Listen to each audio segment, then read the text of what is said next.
L'Iran devait être un Eldorado pour les entreprises françaises. Depuis les sanctions, c'est un cauchemar. Showroom vidé chez Citroën DS. Renault retire son enseigne de cet espace de vente. En quelques mois, de nombreux groupes tricolores ont quitté les lieux, comme Total, Decathlon, Air France, Engie, CMA-CGM. Ce soir-là, réunion à la résidence de France pour rassurer les expatriés. Interdiction de filmer. Et à la sortie, beaucoup préfèrent garder le silence. Vous pouvez poser une petite question sur le monde des affaires en ce moment en Iran? C'est gentil, mais non. Désolé, c'est pas possible. Ceux qui acceptent le font car ils sont sur le départ ou pas concernés par les sanctions. Il va falloir que je rentre à Paris. Pourquoi?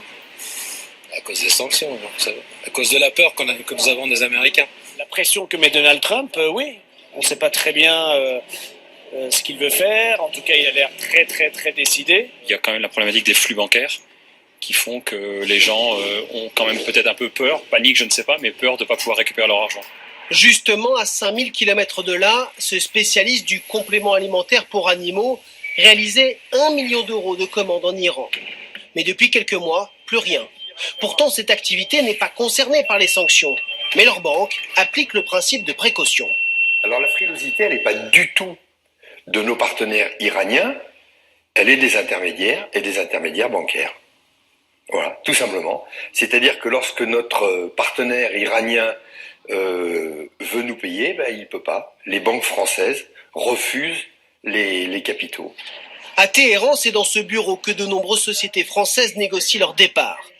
Cette avocate l'a constaté, les entreprises craignent des amendes records de la part des États-Unis, mais aussi la perte de contrats avec leurs partenaires américains. Certains contrats spécifient que le travail avec un pays sous sanctions économiques par les États-Unis, que ce soit l'Iran ou un autre pays, peut être une cause pour la rupture d'une relation économique.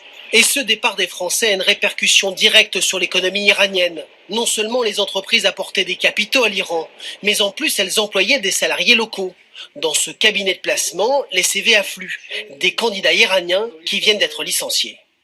Ils avaient de très bons postes ici, mais ils ont été licenciés car leurs employeurs quittent le pays. Et ces personnes n'arrivent pas à retrouver un emploi ici, d'aussi bon niveau.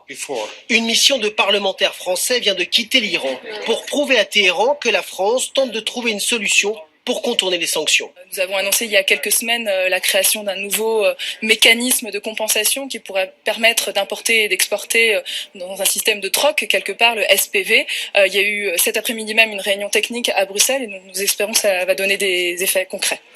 Pour tenter de garder le contact avec ce marché iranien de près de 80 millions d'habitants, de nombreuses entreprises françaises ont gardé une tête de pont ici.